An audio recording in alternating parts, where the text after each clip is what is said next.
Guten Morgen, Brazilian! Estamos aqui de volta, eu sou Flávio Morgenstern e você não é.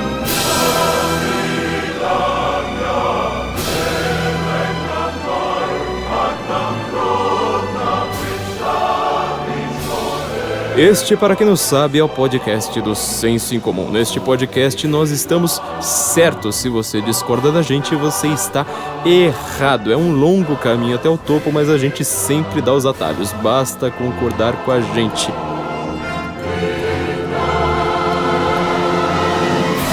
Nós estamos completando neste mês 100 anos, um século da Revolução Russa, a grande revolução que ainda é presente no mundo.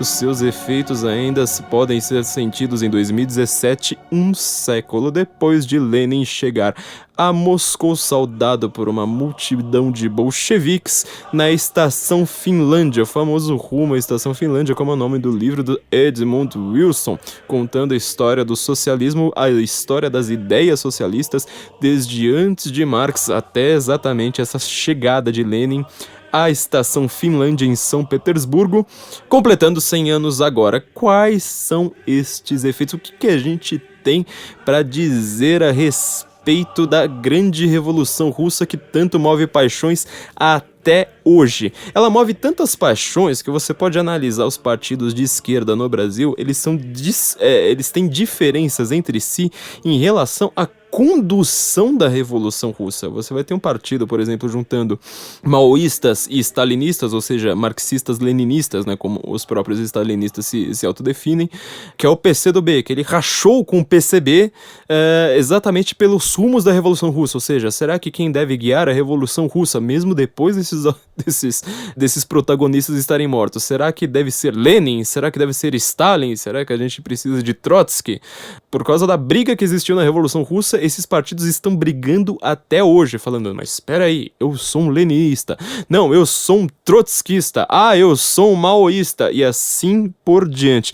Mesmo entre o ramo principal, o ramo pelo menos com mais respaldo na opinião pública, que é o ramo de Trotsky, dos trotskistas, ainda há rachas profundos. Por exemplo, boa parte do PSOL se considera trotskista.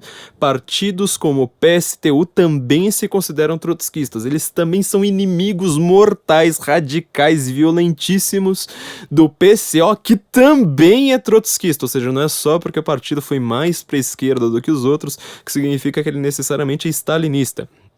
Trotsky é uma espécie de Dom Sebastião da esquerda mundial, como definiu o jornalista boliviano Hugo Stensoro, ou seja, aquele que nunca veio, ou seja, como ele nunca dominou a União Soviética, como a revolução nunca ficou em suas mãos, sempre os trotskistas podem falar, olha, mas aquilo ali que aconteceu na União Soviética não era o marxismo verdadeiro, ou pelo menos não era o socialismo real que a gente defende. Nós, os trotskistas, defendemos. Ou seja, o socialismo real para eles tem justamente a característica de ser irreal. A primeira coisa que você precisa entender sobre a Revolução Russa, então, é que o socialismo real dos trotskistas é a coisa mais irreal. Ele tem a característica primordial de nunca ter sido aplicado, de você nunca ter visto esse socialismo trotskista. É por isso que tem tantos trotskistas, inclusive uma das correntes principais do PT, não é só entre os partidos mais, vamos dizer, extremistas, tem correntes trotskistas dentro do próprio PT. E isso vai marcando, vai mostrando só a importância da Revolução Russa hoje, 100 anos depois, inclusive para o Brasil, onde não houve de fato uma revolução. Houve duas tentativas de revolução. Primeiro, com Prestes, que ele faz uma coisa bem parecida com a marcha posterior, por sinal, né, a marcha do Mao Tse Tung, a longa marcha. Ele faz a coluna Prestes andando por todo o Brasil. Quem desfaz os mitos em relação à coluna Prestes é justamente uma jornalista de esquerda brasileira, que é Eliane Brum. Ela que faz um livro mostrando como é que tudo aquilo ali foi uma grande farsa. E nós tivemos o segundo momento, bastante diferente do primeiro, pra gente não achar que a história sempre é só o Spy versus Spy, o preto contra o branco. Um segundo momento completamente diferente do momento do Prestes, do momento do PCB original, do Partidão. já ali com a coisa esquentando bastante, sobretudo a partir de 61 e 62, que vai culminar com o AI-5, na verdade com todos os atos, né, institucionais, e vai acabar terminando com a ditadura militar, o regime militar que governou o Brasil por 21 anos a partir de então. Antes ali nos governos tanto de Jânio Quadros quanto do João Goulart. Foram dois momentos bastante diferentes, né? O Prestes, ele de fato era um comunista da velha guarda, ou seja, um cara que ele foi para a União Soviética, que ele aprendeu russo, apesar de ser um completo analfabeto em português, um cara chucro pra caramba, um cara completamente turrão.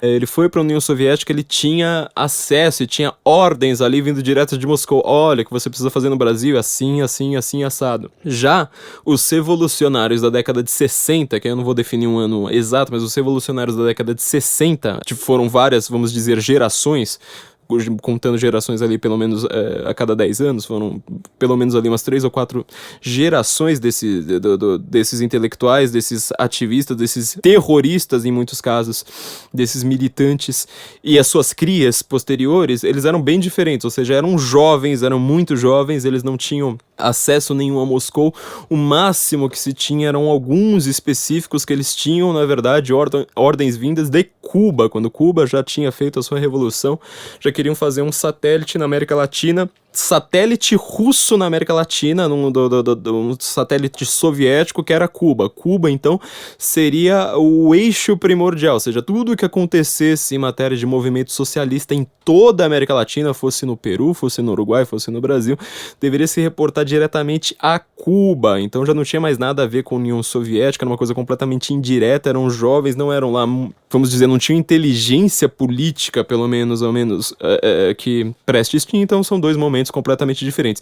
Isso só pra gente pensar no Brasil. Os efeitos disso no mundo são coisas, é uma coisa assim incrível que, na verdade, pouco ou nada se estudou a sério no Brasil. Todos os grandes livros falando dos efeitos da Revolução Russa, falando dos efeitos do que foi, do que acontecia na Cortina de Ferro, não foram lidos no Brasil, eles são lidos quase escondidos, ou seja, dá a impressão que você vai se esconder do seu professor trotskista de história, como se você fosse comprar cigarro escondido na hora do intervalo, e fala, bom, ninguém vai ficar sabendo aqui, mas eu vou tentar esconder debaixo do meu braço aqui um livro como o Arquipélago Gulag, como, sei lá, Gulag, uma história, como Fuga do Campo 14, qualquer um desses livros contando o que acontecia no mundo socialista. Então, muito já foi dito a respeito do que foi a Revolução Russa como história, ou seja, como política, como economia, todos os efeitos do marxismo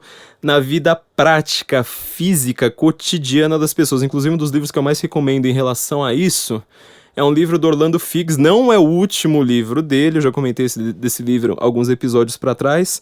É o livro do Orlando Figes, historiador britânico, assim, super autoridade no assunto hoje, jovem, tem mais ou menos, acho que ele não chega a ter 60 anos, dá aula em Cambridge, ele tá sendo uma das pessoas mais influentes para estudar isso, fala todas as línguas ali do leste europeu, conhece todos aqueles documentos, apresenta, cita documentos ali como fontes primárias e documentos ainda não conhecidos. Ele escreveu um grande livro chamado Sussurros. Eu acho que, se duvidar, talvez seja o livro menos lido dele, mas esse livro eu acho bastante interessante. Sussurros, a vida privada na Rússia de Stalin.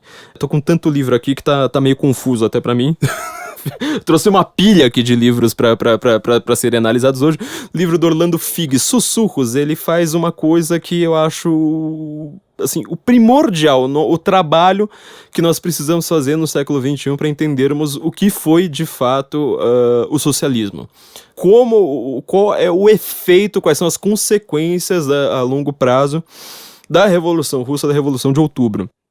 Apesar de ser a Revolução de Outubro, né, ela é comemorada em novembro, porque a Rússia daquela época não usava ainda o calendário gregoriano. Então, nos dias atuais seria o dia 7 de novembro, salvo engano, dia 7 de novembro, que você comemora a Revolução de Outubro na Rússia ainda czarista, né? Foi uma revolução em pleno momento mais sanguinário da Primeira Guerra Mundial. Já era o momento mais sanguinário da história mundial até então. Então, assim, você vê que a Revolução Russa, ela não é um evento desimportante, não é um evento que a gente possa ignorar até hoje, um século depois. Ao contrário do que se fez com o nazismo, ao contrário de tudo que se pensa a respeito de nazismo, é isso que o Orlando Figes vai fazer. Nós não temos um imaginário a respeito do socialismo, um imaginário factual, ou seja, se eu falar pra você agora, olha, feche seus olhos, na verdade eu não posso falar pra você fechar seus olhos, porque todo mundo que ouve o Guten Morgen tá no trânsito, eu já reparei, assim, que nós somos o grande companheiro do trânsito de cidades caóticas, acho que nós somos muito ouvidos em cidades com trânsito infernal como São Paulo, porque nós somos o companheiro de trânsito de todo mundo, então assim, não feche os olhos, a não ser que você esteja num ônibus ou no metrô, mas se você imaginar, falar assim, olha, use aí o seu olho da mente agora, não é aquele que você tá pensando, use seu olho da mente e pense no nazismo. Você vai pensar em várias coisas físicas, ou seja, você tem uma imagem ilustrada a cores, dá a impressão que você fala assim, nossa, mas eu até vivi isso, eu vi tantos filmes a respeito do nazismo, eu sei de cor todas as roupas que eles usavam, sabe, aquelas roupas desenhadas por Victor Hugo, na verdade os uniformes nazistas, apesar de toda a iconografia horrorosa e de tudo aquela coisa nojenta que foi o nazismo, o genocídio mais absurdo de todos, os uniformes deles eram muito bonitos, né, assim como os carros que eles usavam, eles tinham uma estética ali muito forte, a gente já comentou rapidamente, en passant, da estética nazista no nosso episódio aqui do Guten Morgen, se o nazismo era de direita, eles eram muito bem desenhados e tudo mais, então você consegue ter uma iconografia a respeito do nazismo extremamente rica.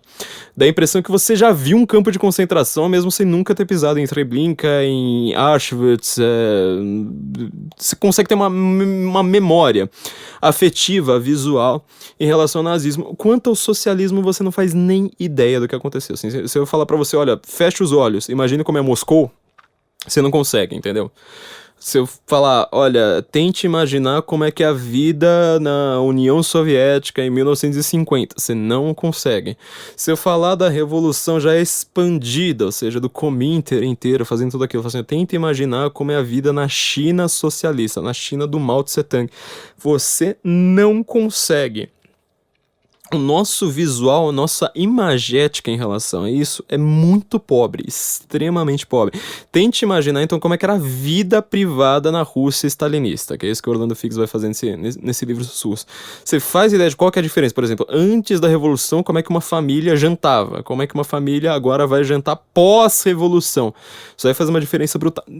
Ninguém faz nem ideia, ou seja, não tem filme a respeito disso, não tem romance, na verdade tem muitos romances, mas não são lidos no Brasil a respeito dessas questões, de todo esse imaginário, de todo esse retrato, às vezes não fotográfico, feito em relação a uma ideologia, a todo um país, a toda uma mudança que aconteceu, que escravizou praticamente 1/3 do mundo, mais do que 1/3 do mundo. Se você pensar a China sozinha já vai contar ali com 1/6, mais do que 1/3 do mundo voltados a essa ideologia comunista. Então, o que eu recomendo aqui, que eu acho que assim precisa ser feito, é uma recomendação para todos os intelectuais, a todo mundo que trabalha com imagética, jornalistas, escritores, quem faz filmes, artistas em geral. Cuide desse imaginário, ele é muito importante, ele é muito presente ainda no mundo hoje. Então, isso que o Orlando Figes vai fazer, eu vou dar umas patinadas nesse livro aqui, dar umas pátinas, né? Não patinadas, a respeito do que nós podemos falar a respeito da União Soviética e dos efeitos da Revolução de Outubro, não só na União Soviética, mas também em outros países para onde essa revolução foi exportada. O Davi, meu produtor, já tá aproveitando aqui pra me corrigir que eu falei Victor Hugo, né? Hugo Boss. Pra ver como é que eu tô confuso aqui com moda, eu definitivamente não entendo nada de moda, só entendo de literatura. Hugo Boss desenhou os uniformes nazistas, é isso, assim como o próprio Hitler esteve também na reunião que definiu o formato do Fusca, né, só pra ele ser um carro mais circular, pra você poder andar no deserto, se ele capotasse ali, você dava 2 mexidas e conseguiu colocar ele ali de volta no lugar de novo. Então, Hugo Boss, não Victor Hugo, que desenhou os uniformes nazistas. Bom, o que eu acho mais importante, então, já que a gente tem muitos livros, apesar de não serem lidos no Brasil, eu já fiz muito esse trabalho por anos, quem me acompanha por anos, eu tô falando, gente, vamos ler esse livro, vamos ler aquele livro, vamos ler aquele outro livro, a respeito do que foi, de fato, o comunismo. Eu não sou historiador, então eu sempre recomendo que vocês leiam esses historiadores. No Brasil, pelo amor de Deus, leiam o Orlando Figes, é um cara assim muito atual falando disso. Então, assim, leiam, vão ler Orlando Figes, vão ler, sei lá, até a Anne Applebaum, apesar de discordar bastante do que ela tem falado nos últimos tempos a respeito disso. Então, não precisa, acho que eu não preciso mais repetir o que eu já falei por muito tempo a respeito do que foi, de fato, a história comunista. O que eu acho importante, que ainda não foi muito dito em relação à Revolução Russa e é extremamente atual e presente, são os efeitos no imaginário que ela deu. Por isso que eu quero me focar bastante nessa apresentação de fato de como foi a vida de fato na pós-revolução russa para todos os países que foram mais diretamente afetados por eles. Vamos falar de linguística? A minha área, a linguagem, eu sempre puxo a sardinha para minha área. Já falei aqui várias vezes para vocês meu curso Infowar Linguagem Política, para vocês entenderem quais são os efeitos da linguística, que é a disciplina a respeito de linguagem mais definidora do discurso público no século XX, justamente o discurso numa época em que a imprensa era a grande pautadora e a grande definidora de sentimentos e valores da população em geral, e ninguém sabe até hoje o que é linguística. Então, só para dar uma ideia a respeito disso, vamos ver o que é de fato a linguística, o básico. Vocês vão aprender nesse curso, tem um link no final desse artigo do Senso em Comum, ou de todos os artigos, na verdade, do Senso em Comum, onde que eu deixo lá, falo assim, olha, aqui tá o curso Infowar Linguagem Política, se inscrevam lá do Instituto Borborema, o pessoal de Campina Grande, na Paraíba, maravilhoso, o pessoal mais estudioso que eu conheci no Brasil até hoje. Lá eu tô me aprofundando nessa questão. Vou só apresentar, então, uma questão, o básico a respeito da linguística, já que ninguém sabe o que é linguística. Eu sei que você tá no trânsito, eu sei que no máximo você tá malhando, lavando a louça. Agora, mas assim, é simples, é uma informação completamente nova para quem nunca trabalhou com isso. Para quem nunca entrou numa faculdade de letras, é difícil que uma pessoa saiba do que é isso.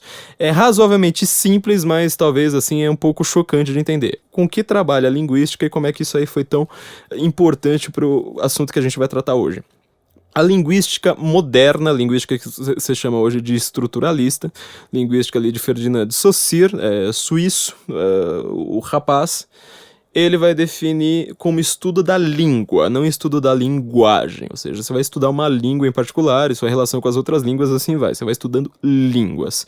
Para você estudar uma língua, qual é o básico que você precisa ter? Você precisa ter uma estrutura básica com o qual lidar, entendeu? A estrutura básica, tipo o átomo da linguística, ele vai falar que é o signo. Signo. Então você vai ter signos, que eles podem ser uma palavra, por exemplo, a palavra casa é um signo, mas tem signos que são partículas subatômicas. Na verdade, ainda nem vamos falar de subatômicas, vamos falar assim, tem signos que ainda são menores, ou seja, continua sendo signo ainda, mas são menores, por exemplo, andar. Verbo andar, então você tem o and, já é um significado, você fala assim, bom, aqui já temos a raiz de um verbo, já sei o que esse verbo significa, e o andar, assim, o ar, eu já sei que é um outro signo que vai indicar um indicativo, o ando, ou andes, e assim por diante. Então, você tem tanto o signo grande, o signo andar, quanto os signos menores. Fácil por aí, né? Fácil até aí. E do que é constituído um signo? Então vamos para as partículas subatômicas do signo. Vamos ficar só com duas aqui, calma, não é tão chocante assim. Signo é constituído de significado e de significante. Ou seja, vamos voltar agora para o verbo andar. O significado de andar você conhece, né? O significado de andar é aquele ato de você andar. O significante, então, seria a palavra, ou o que você chama na linguística de imagem acústica, porque a linguística ela trata com a língua viva, não se trata só da língua escrita. Essa imagem acústica de você falar andar, certo? Então tem a parte física, sonora, certo? E a parte do significado. O que isso tem a ver com a Revolução Russa? Você consegue ter alguma hint aqui, alguma suspeita? A Revolução Russa, eu falo sempre para todo mundo que queira falar a respeito de marketing, sobretudo, que o cara que eu mais queria ter no departamento de marketing na minha empresa se chama Vladimir Lenin. Porque, veja só, ele cria um jornal que ele é nitidamente do submundo, ou seja, um jornal underground, que tá tentando ir contra tudo, tá tentando fazer uma revolução, e o nome desse jornal é Iskra, Faísca. Você acha que um jornal desse ele não tem o melhor nome possível? Ou seja, é um jornal feito para fazer uma fogueira. Ele fala assim, eu sou pequeno, mas o que eu causarei será uma coisa gigantesca. Esse jornal ele tem o melhor nome possível, ou seja, o significante dele já aponta para um significado muito grande, uma coisa assim gigantesca. Você repara que você vai trabalhando com o imaginário a partir daí. Não contente com isso, eles estão lá no Partido Social Democrata dos Trabalhadores Operários Soviéticos. Na verdade, não soviéticos ainda, né? Da Rússia ainda, da Rússia czarista ainda.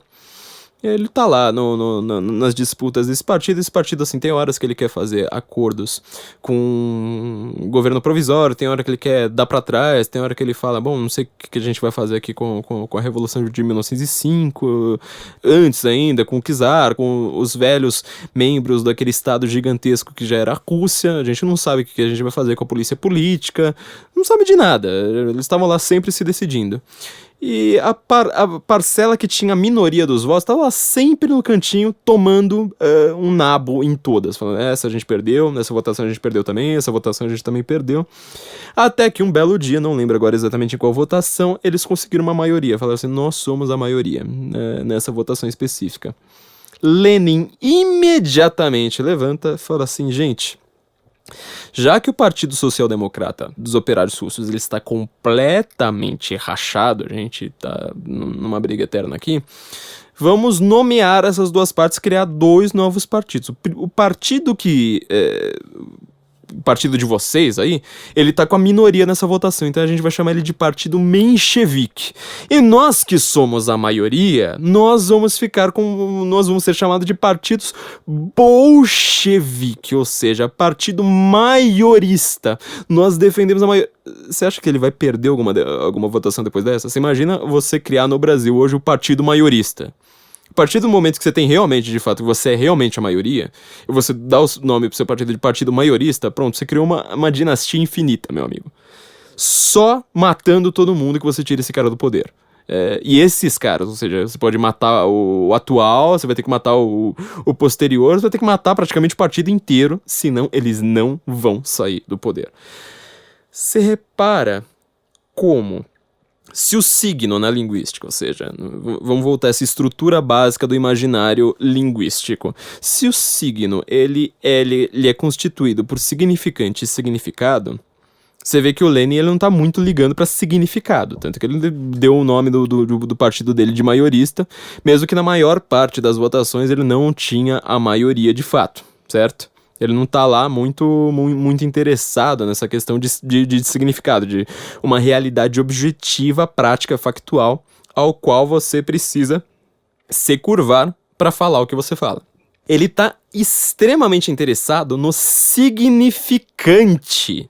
Ou seja, a partir do significante, na hora que ele dá o nome do partido dele de bolchevique, ele fala, se eu dei o nome... pro meu partido, pra minha facção de maioria, significa que eu vou criar de fato essa maioria na realidade a partir do que eu fiz com o nome. Ou seja, ao invés de você olhar pra realidade e falar assim, olha, isto é uma árvore, isso pelo menos é uma coisa com um tronco marrom, com galhos, com folhas verdes, então eu vou chamar isso aqui de árvore.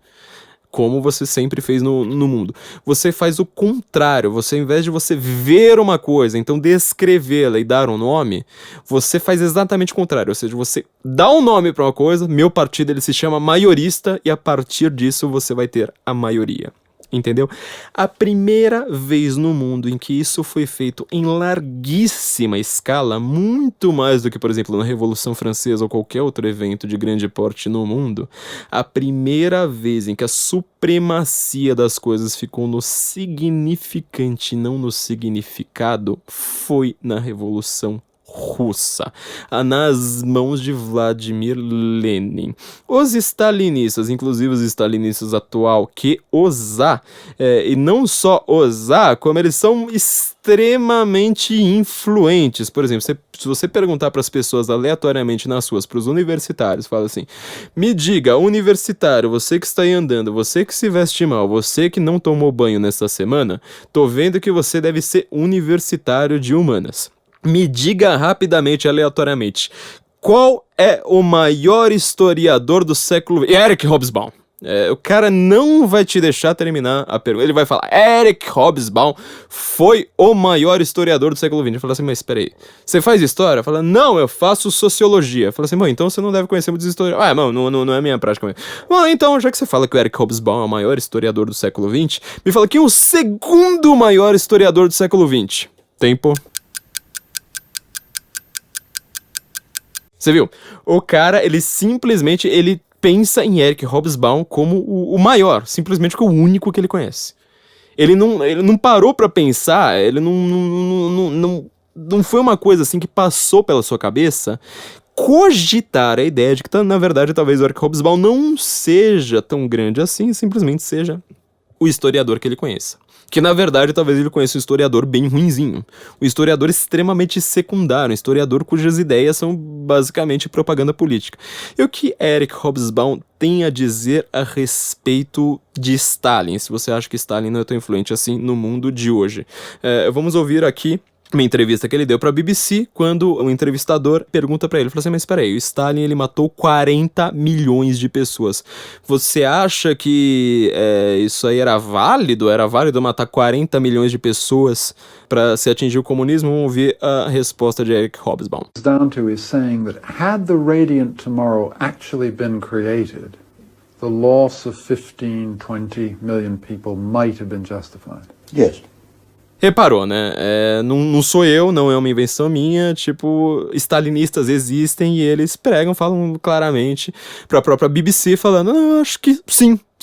É tudo que eu tenho pra dizer. Sim, mate 40 milhões de pessoas. Você imagina alguém dizer isso a respeito de Adolf Hitler? Olha, você acha que Adolf Hitler tinha que matar 6 milhões de judeus? Ou seja, bem menos. 6 milhões em comparação a 40 milhões. 6 milhões de judeus ali pra manter a Alemanha gloriosa e puramente branca? Você imagina um cara responder simplesmente yes. E ele ser considerado o maior historiador do século por todo mundo de esquerda, por todas as universidades e assim por diante. Então a gente vê que o imaginário que a Revolução Russa deixou pra gente era extremamente presente e ele não foi estudado. Na verdade, ele foi estudado por algumas pessoas, mas não a contento. Ou seja, você não tem... você não vai entrar numa faculdade, seja de letras, seja de história, de sociologia, e analisar, vamos dizer, as coisas horríveis que aconteceram de fato na Revolução Russa. Logo que foi instaurada a Revolução na União Soviética, por exemplo, Lenin começou uma caçada contra o que ele chamou de kulaks. Cuidado com a palavra, se escreve com K no começo. Kulaks, e outro K ali no final. KS, né? São os kulaks, que seriam os grandes fazendeiros. Repara numa coisa, Marx, ele acreditava que a Revolução seria operária, ou seja, ela deveria ser urbana. Coisa que Marx mais odiava era o feudalismo. Ele considerava o capitalismo um avanço em relação ao feudalismo, mas que ele não seria suficiente. Quem deveria, então, avançar ainda mais a história seria o operário. Operário, porque ele que era de fato a classe produtiva. Quem inventa esse termo é o próprio Karl Marx, com seu socialismo científico. Então ele fala assim: o operário é a classe produtiva. No capitalismo, quem produz de fato é o operário. Se Marx estivesse certo em relação a quem produz de fato é o operário, Marx estaria completamente certo, deveríamos ser todos comunistas, pronto, acabou a história, não temos mais o que falar por aqui.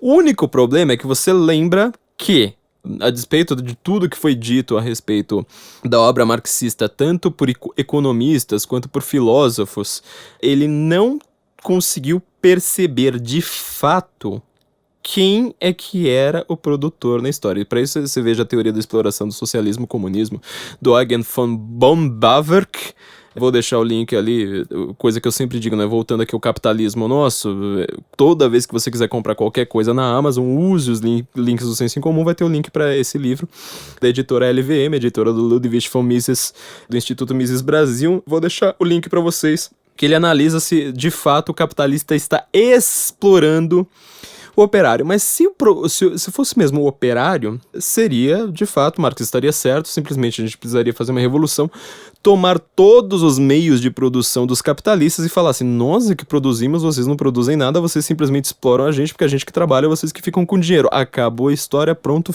Zé Fini. Não temos mais o que falar por aqui. Não é bem assim que funciona. Isso até quem percebe é o próprio Edmund Wilson, que eu comentei lá no começo do livro Rumo à Estação Finlândia, que era um trotskista na época que escreveu esse livro, mas ele fala, bom, Marx, na verdade, ele tá completamente confuso aqui. Isso que ele tá falando não funciona. Não funciona por quê? Antes da gente voltar ali pros kulaks do Lenin. Não funciona porque o operário, ele realmente trabalha na fábrica, ele é o mais pobre ali, o dono da fábrica tem muito mais. Agora, quem criou o próprio meio de produção não foi ele. Quer dizer, ele usa o meio de produção, mas quem criou este meio de produção não foi ele próprio. Isso é só básico, assim, não adianta reclamar só dessa frase, você vai ter que ler esses livros inteiros, porque isso aqui é só, tipo, a introdução, primeira frase do livro, o resto do livro você que lê sozinho, porque não cabe aqui, não desvio nesse episódio. Porque até a gente entender o que são juros, o que são investimentos, meu Deus do céu, você vai ver que a teoria do Marx inteira, ela é malucamente errada. Mas separa, quando você fala operário, quando você fala exploração, você está, de novo, usando duas palavras linguisticamente muito potentes se você abrandar o significado dela e usar com força o seu significante. Ou seja, como operário é uma palavra que fala assim, lembra o coitado, lembra o trabalhador, veja como é que qualquer político hoje ele faz uma campanha eleitoral, inclusive os políticos de direita, inclusive em países fortemente capitalistas. Ele vai falar, eu defendo o trabalhador. Isso é um efeito ainda do marxismo, ou seja, ele defende aquele cara que todo mundo associa com produtor, com sofredor produtor, aquele cara que ele trabalha 10, 12 horas por dia para sustentar sua família, sustenta os filhos e tem os seus valores ali aristocraticamente definidos, apesar dele ser pobríssimo e ter mais ou menos 200 filhos. Este é o trabalhador. Repara, quando você foca muito na palavra operário, você fala, bom, então esses caras são realmente a vanguarda revolucionária. Era assim que Marx os definia. A vanguarda revolucionária. Só que o problema é o seguinte, com a revolução industrial, ainda em tempos de vida de Marx, o nível de vida do trabalhador inglês, e Marx, lembre-se que ele morreu na Inglaterra, melhorou 40 vezes em uma geração. Em uma geração, melhorou 40 vezes. Ou seja, o que o cara ganhava no começo da vida do Marx, o que o cara ganhava no final da vida do Marx, era 40 vezes. Vá conversar, vá pra Inglaterra agora, chega lá no distrito de Manchester, onde você quiser, aquelas cidades industriais famosíssimas, vá lá conversar com a working class inglesa. Você vai ver que todo mundo tem carro, você vai ver que eles fazem viagens internacionais, você vai ver que o cara, assim, que é marceneiro, às vezes ele conhece umas palavras em francês, ele fala alguma coisa em alemão, ele lê alguma coisa, nem que seja The Sun ou Mirror, ele lê aquilo ali quase todo dia. Então você vê que, na verdade, aquilo que você chama de operário, ele rapidamente deixa de ter esse valor psicológico sentimental do operário. De novo, tá vendo que o significante vale muito. Operário! Pronto. Só que o significado ele ficou mole, ele ficou leve, ele ficou diluído. Falando, mas peraí, tá, ele talvez possa até não ser, vamos dizer, um médico, um advogado, um engenheiro, mas às vezes, algumas coisas no nível de vida do operário inglês, do operário do centro do capitalismo mundial da época, são melhores do que a nossa vida. Pergunta para uma empregada doméstica na Alemanha. Ela chega no trabalho de golfe. Você pergunta para qualquer pessoa nos Estados Unidos, aquele cara que fica, sabe, atendendo no Starbucks, vira para ele e fala assim, eu queria uma informação, onde que eu pego o ônibus para tal lugar? Ele vai olhar e fala, bus, vira pra lá e fala assim, sei lá, cidadão, você já tomou ônibus? Porque ninguém em países capitalistas consegue tomar ônibus, que é uma coisa extremamente normal pra gente, inclusive pra classe média brasileira, pra classe média alta, às vezes brasileira, é uma coisa extremamente normal, porque o capitalismo, ele se desenvolve de uma maneira extremamente rápida. Capitalismo, lembre-se, não é a mesma coisa que mercado. Mercado sempre existiu.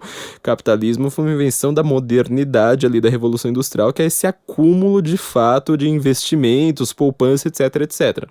Isso aí já vai confundir bastante. Então você vê que o Marx, ele usou a palavra operário com uma força psicológica brutal, mas com um significado extremamente fraco, diluído, cada vez mais mole. Inclusive, quem faz a Revolução Russa operária dos trabalhadores da vanguarda são justamente os burgueses. Lenin era um advogado, Lenin tinha feito direito, não eram pessoas, o único ali que era razoavelmente operário, que era um cara próximo ali do operariado, era Stalin, porque o que Stalin fazia? Stalin era ladrão de trem, ou seja, o cara que ele era ladrão de trem, na hora que ele entra pro partido, ele vira tesoureiro.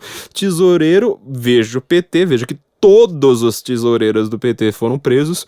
Por que ele tem uma profissão muito importante? Porque ele que define quem é que vai receber, qual vai ser o caixa, ele determina o fluxo de caixa do partido. Então por conta disso, Stalin cresceu muito até virar o que ele era, mas ele era o único ali que era mais ou menos operário. Trotsky não era, Lenin não era, todos eles eram burgueses. Mas olha o que você faz e olha onde que você, logo ali no começo da Revolução Russa, para onde você vai levar o comunismo. Para uma capacidade de transformar tudo, simplesmente tudo, numa metáfora.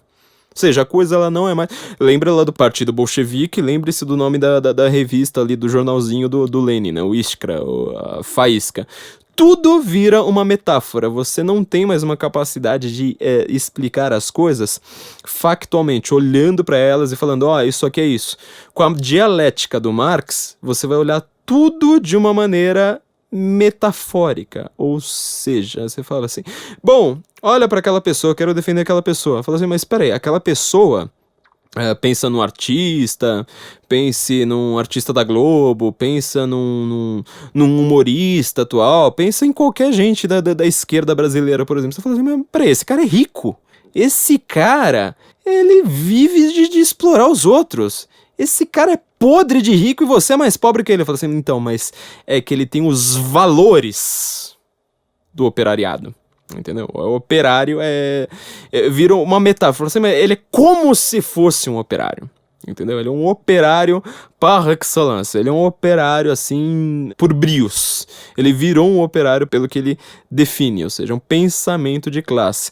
É isso que você precisa entender do Marx quando ele fala, né, da dialética do materialismo histórico dialético, ou seja, foi do feudalismo, o capitalismo foi um avanço em relação ao feudalismo, e o socialismo necessariamente virá, porque para ele a classe produtora, o operário, ele é realmente a classe produtora, ou seja, se o operário parar de trabalhar, ninguém mais vai para frente. A gente tá vendo que o mundo hoje ele não tá funcionando de nada desse jeito. Você pergunta ali no PT, quem de fato sabe o que é um torno mecânico, qual o tamanho de um torno mecânico, se o torno mecânico ele tem um botão liga-desliga, se liga na tomada, como é que funciona, pra que serve, como é que se opera, ninguém ali faz a mais remota ideia. Então isso sozinho já refuta Marx.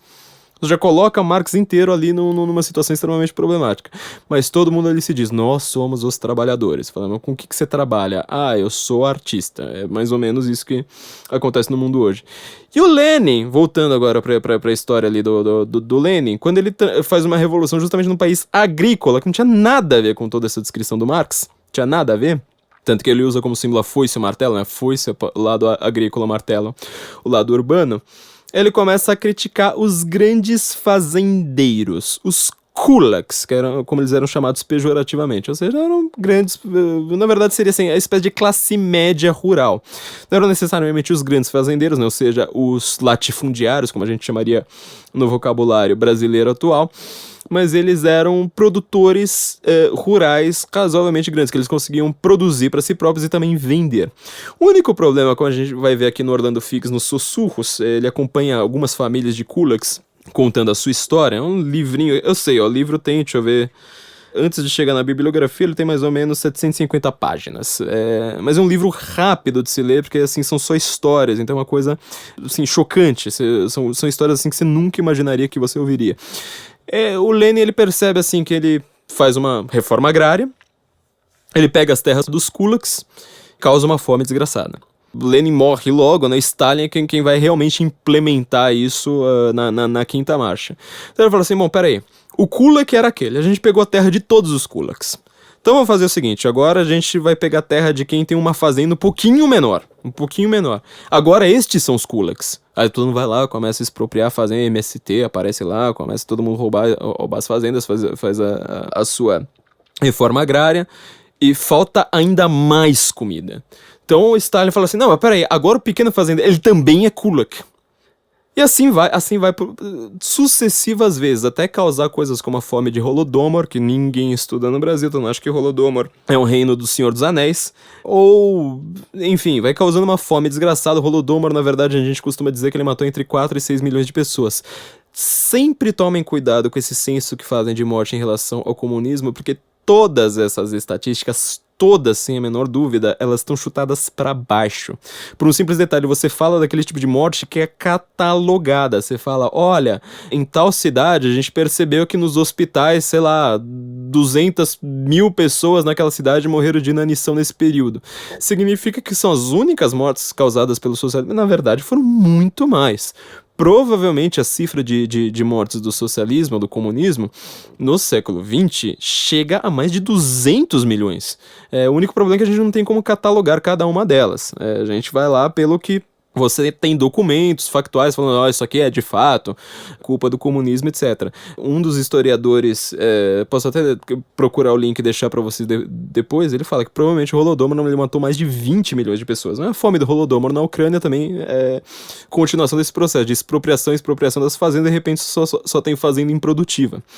Porque ninguém mais produz. O pessoal vai lá e fala assim, bom, essa aqui era a fazenda do grande latifundiário, sei lá, essa aqui era a fazenda do Ronaldo Caiado, a gente pegou a fazenda daqui do cara, gastou tudo que tinha, comeu tudo, vamos para a próxima fazenda. E assim vai, quer dizer, você tem um pouco de comida para algumas pessoas, você mata todo o gado, você não planta, você simplesmente colhe, de repente você não tem mais comida. E assim por diante sucessivas vezes. Foi causando uma fome desgraçada na União Soviética. Só que pensa, se cada vez agora, assim como o Marx ele foi chamando cada um de operário, mesmo o cara não sendo operário, o Lenin ele faz um processo inverso, ele vai chamando cada vez quem é mais pobre de kulak, ou seja, você tinha uma quantidade de grãos para dar. Essa história dos grãos no Orlando Figes, nesse livro Sussurros, assim, é uma coisa de chorar, assim, tem momentos que você não aguenta. Se você tiver lendo esse livro, comendo um sanduíche, você fala assim, mas que desgraçado que eu sou por comer um sanduíche num país capitalista com tanta gente no socialismo passando fome. Pra você ter uma ideia, as brincadeiras de cowboy e índio, que eram importadas da América, foram proibidas na União Soviética e fizeram as crianças brincarem de latifundiário, de kulak, contra o cara dos grãos, o verificador de grãos do partido. Tipo, eu quero seus grãos, o cara vai lá e foge, você tinha que correr atrás dele. Era disso que as crianças brincavam. Ou então de vermelhos contra brancos, imitando a Revolução de 1905. Então você vê ali como era uma coisa assim brutal, chocante, e tipo, a gente não faz nem ideia disso estar acontecendo. Então o Lenin ele faz o processo contrário, ou seja, todo mundo assim, primeiro o rico é kulak, daqui a pouco a classe média alta é kulak, a classe média é kulak, daqui a pouco até o pobre, ele tem que ser expropriado, você precisa pegar todos os grãos dele e falar assim, esse aqui é kulak, ele não tá dando os grãos pro partido, este cara é um desgraçado que come demais, ele tá querendo comer grãos. Ele não está dando grãos pro partido. Se você for estudar a história mitológica da Europa, ou mesmo dos povos semitas, por exemplo, os egípcios antigos, você vai ver que lá desde do Egito Antigo, ou até em sociedades muito antigas, os sumérios e tudo mais, você vai ver que tinha uma espécie assim de, vamos dizer, não eram 10 mandamentos, mas eram leis que precisavam ser cumpridas, com todas elas bastante parecidas com os 10 mandamentos, né? Aquela coisa que o Chesterton fala. Os 10 mandamentos, na verdade, eles são simplesmente uma forma escrita de fazer o que é que todo mundo deveria fazer, ou seja, honre sua família, não mate, não roube, trate bem o outro. É isso, é uma coisa assim que é normal, na verdade é simplesmente uma forma escrita daquilo que todo mundo já sabia. Você vai ver que todas essas sociedades, elas tinham uma regra muito rígida, tipo, não roube grãos, não roube grãos. Assim que você tirou toda a tradição conservadora da Europa, inclusive da Europa, da Rússia europeia, parte europeia da Rússia, e você trocou isso por um meio simplesmente econômico, ou seja, materialista, histórico, etc, etc, você vê que você voltou para aquele método extremamente antigo, ou seja, tudo que existe na vida é uma lei te proibindo de não deixar os grãos nas mãos dos governantes. Então é isso que Lenin faz, por exemplo, com os kulaks. De repente, um xingamento extremamente comum entre os socialistas da velha guarda, os socialistas do leste europeu, chamar alguém de kulak, falar você é kulak. É mais ou menos hoje, não é tão diferente assim, na verdade é bastante parecido com o que se faz hoje com a palavra coxinha, ou seja, o que era o coxinha? Era o policial, o policial no Brasil, ele não é muito rico, né, você sabe muito bem, o policial às vezes tem um salário de R$ 2.200, aí ele não almoça, ele vai lá, tudo que ele consegue fazer é passar na padaria e comer uma coxinha, então virou coxinha por causa do policial. E aí quando você vai chamar a suposta classe média, né, essas pessoas supostamente ricas, loiras de olhos azuis que estão contra o PT, você vai lá e chama de coxinha, ou seja, você dá de novo uma prevalência para o significante, ou seja, essa é uma palavra feia, essa é uma palavra que invoca maus sentimentos, que faz as pessoas pensarem em coisas ruins, e associa pessoas pobres a policiais, justamente aqueles que você, em teoria, está defendendo. Mas quando você fala coxinha, tá falando, não, peraí, eu sou contra a coxinha, mesmo que seja um policial pobre. É a mesma coisa que se fez na União Soviética. Então você vai vendo que por toda a revolução, tudo foi sendo feito de uma maneira a você ter uma prevalência enorme para as palavras e não para o que as palavras significam. Aquilo que Eric Fögel chama de fundamentalista, né? Ou seja, uma pessoa que usa com rigor palavras extremamente pesadas, tipo conservador, reacionários, fascistas, e não sabe o que isso está significando. O próprio Stalin chamou diversas vezes o Trotsky, quando estava perseguindo o Trotsky, de direitista, de reacionário, inclusive de fascista. Quando no Brasil, isso no Brasil e no mundo, aliás, na América está sendo ainda mais presente do que no Brasil, você começa a chamar as pessoas, todo mundo de quem discorda de você, de fascista, pense num deputado. Pronto, você já pensou, já fiz tudo o que eu queria. Quando você começa a chamar todo mundo que discorda de você de fascista, você está pegando uma coisa do ministro Münzenberger da Revolução Russa, ou seja, um ministro stalinista, ministro do agite próprio, do departamento de agitação e propaganda. Você vê como é que esses caras não estavam pra brincadeira. Ele falou assim, bom, os socialistas italianos, eles racharam. Antes existiam socialistas, agora do socialismo internacional, agora existem socialistas nacionais. Existem socialistas que eles estão querendo fazer sua própria forma de socialismo. Até o grande autor do livro Political Parties, esqueci agora o nome do autor, mas eu vou deixar o link para vocês. Ele mesmo, ele era socialista, ele muda para o fascismo falando, o fascismo é mais democrático. Essa reforma que os fascistas fizeram foi democratizar a revolução, ou seja, eles são ainda viciados em modelo estatal, um modelo completamente revolucionário de ser, só que eles são mais democráticos, eles permitem mais decisão do povo, então eu vou ser fascista ao invés de ser socialista. Pra você ver o nível da coisa, e pouca gente estuda isso no Brasil. Os socialistas da Revolução Russa perceberam, peraí, esses caras, eles estão virando fascistas, então, eles estão criando esse negócio de fascismo, e tá todo mundo ali na Europa Ocidental, no Ocidente, que ainda não teve nenhuma grande experiência socialista, estão todos eles reclamando desses tais fascistas, falando que eles são perigosos, que eles são violentos e não sei mais o que. Sabe o que nós vamos fazer então pra gente conseguir implementar o nosso socialismo, o socialismo russo, o socialismo de Moscou, o socialismo da Revolução?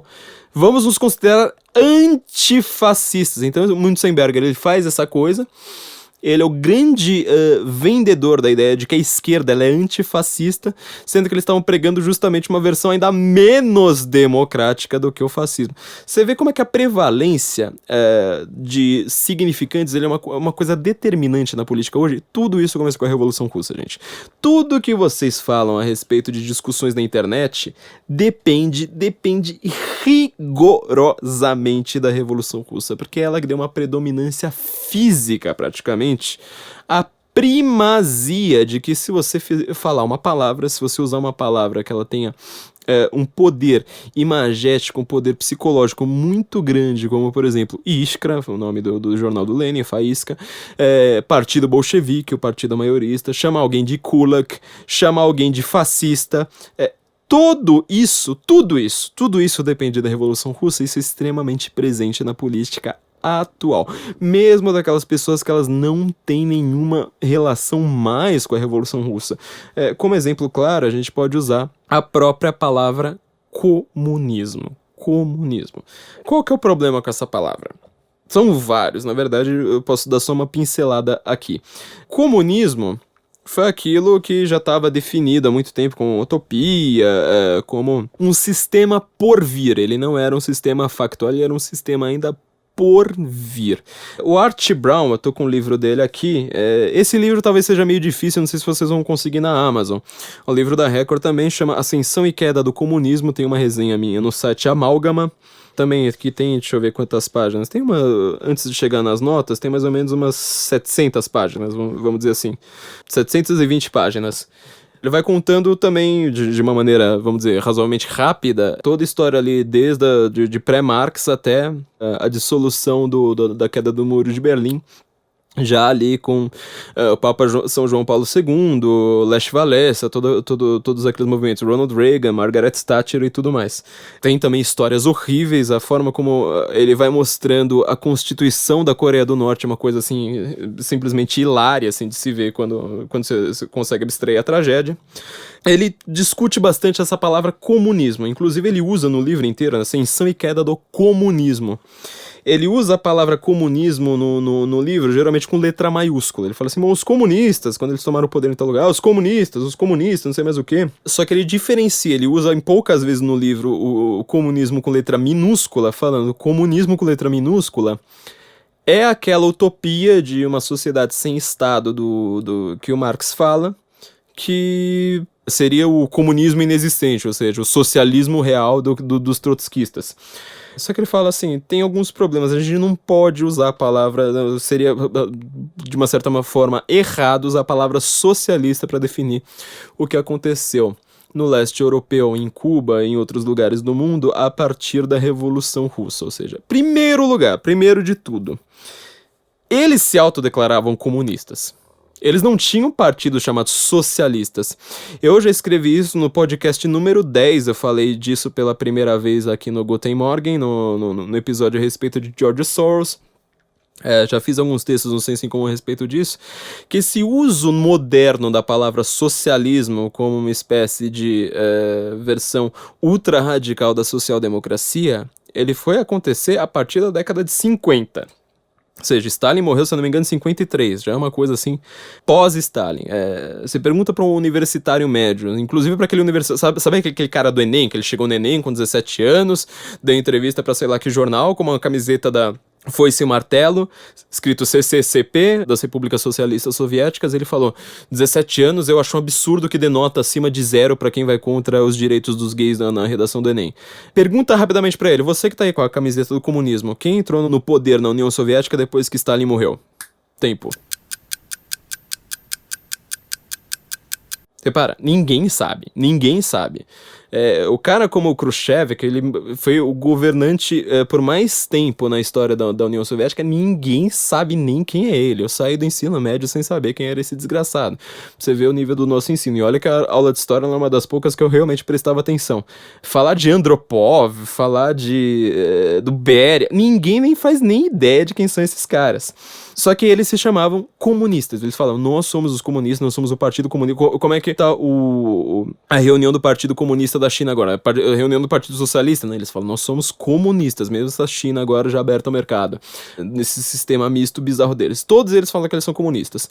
O único líder comunista que alguns discursos dele dá a impressão de que ele pode ter até alguma crença nesse comunismo ideal do Karl Marx foi o Nikita Khrushchev. Foi o único. Comunismo com letra minúscula, no comunismo do Marx. Todos eles falam do comunismo, Partido Comunista, os comunistas tomaram poder, aqui nós fizemos o comunismo, então ele usa isso com letra maiúscula.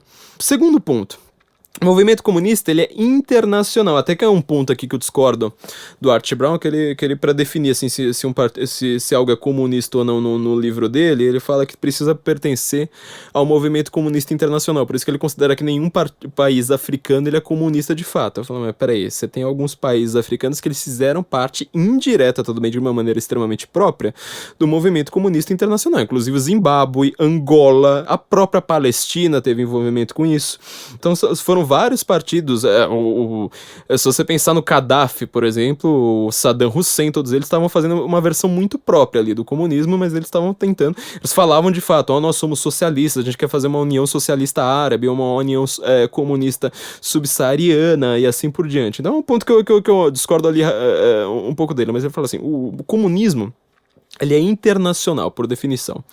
Repara que a partir da Segunda Guerra Mundial, na verdade antes da Segunda Guerra Mundial, a partir da ascensão do Terceiro Reich ao poder, isso aí vai se tornar ainda mais claro, porque, como a gente falou no episódio a respeito do nazismo, os nacionais socialistas, os nazistas, eles estavam falando, nós somos socialistas. Então, os comunistas, apesar de ter toda essa retórica também socialista, falando, nós estamos na fase socialista, eles aprofundaram ainda mais, falando, bom, peraí, então vamos nos chamar só de comunistas, porque comunista é uma palavra que os nazistas não usam. Eles vão falar só que eles são nacionais socialistas, não que eles são nacionais comunistas. Então você vê assim, já teve uma diferenciação de palavras. E o nacional-socialismo, por óbvio, não fazia parte desse movimento comunista internacional. O Stalin é quem vai criar o Cominter, né? Acho que é a segunda ou terceira internacional. Acho que terceira internacional comunista, e a internacional comunista, ela não é Socinter, ela é Cominter. Ela faz a internacional comunista, ou seja, já desfaz também aquilo que você aprendeu na escola a respeito da diferença entre Trotsky e Stalin, que Trotsky supostamente queria uma revolução internacional, Stalin queria um país só. Isso aí é besteira, não faz sentido. Isso aí foi uma discussão basicamente a respeito da participação, de como que seria os passos da revolução, inclusive na participação da Rússia na Primeira Guerra Mundial. Os dois estavam em posições opostas, ou seja, o Trotsky querendo ser mais nacionalista e o Stalin querendo ser mais internacionalista. Então isso aí não faz sentido. Eles criaram essa internacional comunista. Então, você vê que por um tempo, assim, pelo menos até a década de 50, pergunta pros velhões de guerra, pergunta pro pessoal ali que viveu o comecinho de 64, os anos 60 ali, logo no começo, pergunta pra eles, falam assim, não, existem os comunistas, certo? Os comunistas. Eles não falavam que eles eram socialistas. Falavam só que existia uma fase socialista. O único momento que eles diziam a palavra socialismo. E o resto tá naquele episódio ali do George Soros. Também falei a respeito disso num artigo sobre socialismo fabiano, a respeito do Brexit, no Senso Comum. Vocês podem estudar um pouquinho melhor lá. E temos então, por fim, o grande problema com essa palavra comunista na nossa linguagem. Existiu de fato comunismo? Comunismo, socialismo, assim você vai perguntar pra qualquer um. Eu não sei se esses caras loucos que vocês querem inventar, não, a União Soviética foi capitalismo de Estado, isso aí ignora. Existiu de fato o comunismo? Porque socialismo, todos eles vão falar assim, era um sistema querendo ser socialista. Podia até não funcionar, podia até não ser socialista de fato, segundo os marxistas, mas existiu o comunismo? A gente vai chegar num ponto de imbricação. Acho que muitos autores vão concordar comigo, talvez até o Art Brown concorde comigo, talvez ele vai ser um dos que mais vai concordar. Sim, existiu. Porque o que Marx prega como comunismo? Volta lá pro Marx, vamos estudar Marx de novo lá, acho que no capítulo 2 ou 3 do Capital, acho que 2, 3 ou 4, algum dos três, agora não lembro de cabeça. Ele vai lá definir qual que é a diferença ali do socialismo pro comunismo. Olha que coisa chata. Ele vai falar que, na verdade, você precisa criar toda uma infraestrutura, destruir toda a infraestrutura, superestrutura da sociedade, para você criar um novo modelo de produção, certo? Em que tudo vai ser estatal, blá, blá, blá, blá, blá, blá, blá, blá, blá, controle de pensamentos e tudo mais.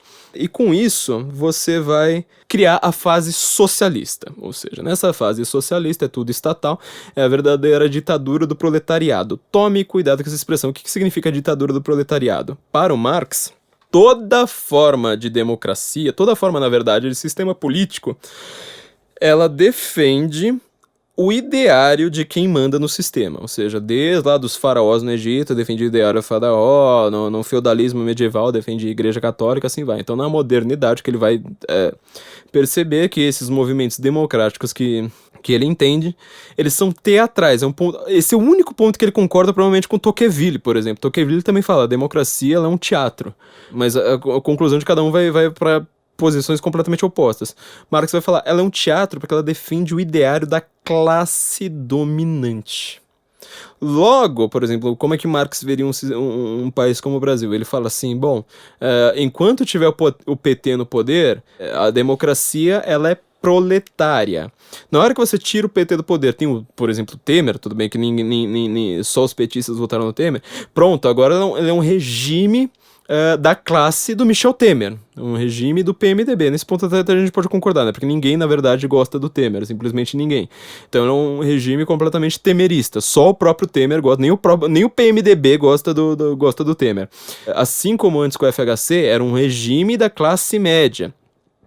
E como pro Marx é tudo definido por classes, ele vai falar que isso aí é uma ditadura de classe, porque quando tá a classe dominante, a classe rica, mandando na democracia, aquilo ali é uma ditadura da classe dominante. Na hora que você põe o proletário no poder, ou seja, você põe o Lula, você põe o Ceausescu, o líder supremo da Romênia, o ditador mais brutal da história da Romênia, ele, por exemplo, ele era um dos poucos líderes comunistas que ele também não era burguês, ele era sapateiro. Inclusive a forma como os romenos tiravam o sarro dele, ele falava assim, bom, o sapateiro mandou. E ele se ofendia brutalmente com isso, ele falava, lembra que eu sou sapateiro. Esse era o Ceausescu. Então na hora que você coloca um proletário no poder, vira a ditadura do proletário, porque agora as decisões são voltadas para a classe com consciência do seu dever histórico, que são os proletários. É isso que o Marx pensa. Então, assim, você faz a revolução ali na União Soviética, tudo bem, não é uma revolução operária, é uma revolução camponesa em sua maior parte. Você conseguiu, de fato, o Marx ele vai concordar, ele iria falar assim, bom, realmente agora a gente está vivendo a ditadura do proletariado aqui com Lenin, posteriormente com Stalin, Khrushchev e assim por diante. Mas o que seria esse comunismo? Comunismo, assim, muita gente tenta entender de uma maneira bastante primitiva, como uma sociedade em que que você aboliu o Estado. Quer dizer, primeiro você põe tudo dentro do Estado, você cria o socialismo, você estatiza tudo, e depois você fala assim, bom, agora a gente vamos fazer um movimento contrário, vamos abolir o Estado. Foi isso que Marx pediu? Não, o Marx não falou isso. O que Marx falou assim? A partir do momento em que essa ditadura do proletariado, essa fase socialista, ela estiver extremamente consolidada, ou seja, você tem ali uma sociedade bem próxima da União Soviética, ou seja, tudo é estatal. Tudo, a igreja não existe mais, as pessoas que se elas quiserem fazer um sinal da cruz no meio da rua, elas vão presas, tudo é uma propriedade coletiva, tudo é a mando do partido, não tem nada fora do partido, ou seja, o partido da ditadura do proletariado. A partir deste momento, o que o Marx diz é que você não perceberá mais a diferença entre Estado e sociedade. E repara como, para quem já leu Antônio Gramsci, isso aí é uma coisa importantíssima na obra dele. A sociedade civil e o Estado, eles passam a ser a mesma coisa para o Marx. Ele vai falar que vai chegar um momento que isso aí vai se tornar a mesma coisa. Ou seja, a polícia política, ela vai se tornar uma polícia normal. Ou seja, ela simplesmente fala, eu estou aqui não mais em nome do partido bolchevique. Simplesmente fala, estou em nome da União Soviética, que eu sou a polícia de todos, o pensamento tem que ser tal. E assim foi assim que acabou. Neste aspecto, minha posição particular, eu acho que ela é bastante fundamentada no Marx, é que o comunismo, aquilo ali foi de fato o comunismo. O comunismo. Se você perguntar pra alguém desses caras que falam assim, mas o comunismo nunca existiu, você pode reparar que ele vai dar uma viajada, ele não vê o que o Marx falou. Ele inventa uma coisa que é uma utopia dele. Ele fala assim, não, mas ainda vai ter uma sociedade sem Estado, uma sociedade ali onde primeiro a gente estatizou tudo, de repente a gente vai acabar com o Estado. Marx nunca disse isso. Marx ele era completamente mongoloide, errou em tudo que ele falou, mas ele não disse isso. Ele não disse uma bobagem dessa que não faria o menor sentido. Você vai ver como ele fala de transformar a sociedade ali, o poder do Estado, não mais como uma coisa externa ao proletário, mas como o próprio proletário, ou seja, a ditadura do proletário. Então, o que Marx previa era exatamente isso. Pra gente completar a questão da palavra comunismo, só pra gente ver como é que é o imaginário, com o esfacelamento da União Soviética em 1991, a queda do Muro de Berlim em 1989, a palavra comunismo ela passou a ser mal vista, extremamente mal vista. Leiam um livro do Flávio Gordon, eu citei no último episódio, aqui tem que citar de novo. Leiam o capítulo, acho que, sei lá, da segunda parte do livro, deve ser o segundo ou terceiro capítulo do livro do Flávio Gordon. É uma coisa, assim, espetacular a respeito do exame de consciência que os comunistas precisaram fazer, inclusive aqui no Brasil, quando caiu o muro. Quando você, de repente, você falava assim, bom, 1988, eu tô brigando pelo comunismo. 1989, as pessoas que vivem no comunismo saem na rua pra acabar com o muro na unhada no meio da madrugada, pegar picareta de casa e falar, vamos acabar com esse negócio que a gente quer desesperadamente ir pro capitalismo. Você imagina o choque de consciência que você tem? Você que pregou aquilo ali em público, nos jornais, ali o tempo todo. Flávio Gordon vai falar isso maravilhosamente bem no seu livro A Corrupção da Inteligência. Não vou cansar de falar que esse é o melhor livro dessa década, é uma coisa assim impressionante, esse exame de consciência. Mas você repara, então, a palavra comunismo, ela passa a ser mal vista. Você falou assim, de repente, você fala, comunismo foi uma coisa que não deu certo. Ou até o socialismo foi uma coisa que não deu certo. Você repara, então, que agora todos aqueles que sempre pregaram o comunismo, eles ficam numa sinuca de bico. Ora, eles têm que falar, aquilo ali não foi bem comunismo, lembra da Luciana Genro falando pro Danilo Gentili, mas se tu estudares, Danilo, você vai perceber que aquilo ali não foi o comunismo. Ou então, eles passam a falar, mas peraí, eu nunca fui comunista. Eu sou um reformista, que eu defendo um sistema ali utópico que ainda não existiu e que ainda vai vir. É o Dom Sebastião, ele tá chegando já, não, agora vai, mas ainda não foi, ele vai chegar ali em algum momento. Só que isso ele fala em público, entre os próprios amiguinhos, ele nunca vai falar, não, a União Soviética é uma droga. Nunca, nunca. Com isso você consegue perceber, por exemplo, que hoje você tem o imaginário coletivo, ele trata o nazismo como a pior coisa do mundo, só que não tem uma única crítica ao comunismo. Por isso que eu falo que a esquerda hoje, você pode até falar assim que existe um esquerdista que ele não seja necessariamente marxista, só que assim, eu não confio muito nisso. Eu acho que todo esquerdista ele tem um comunista dentro de si.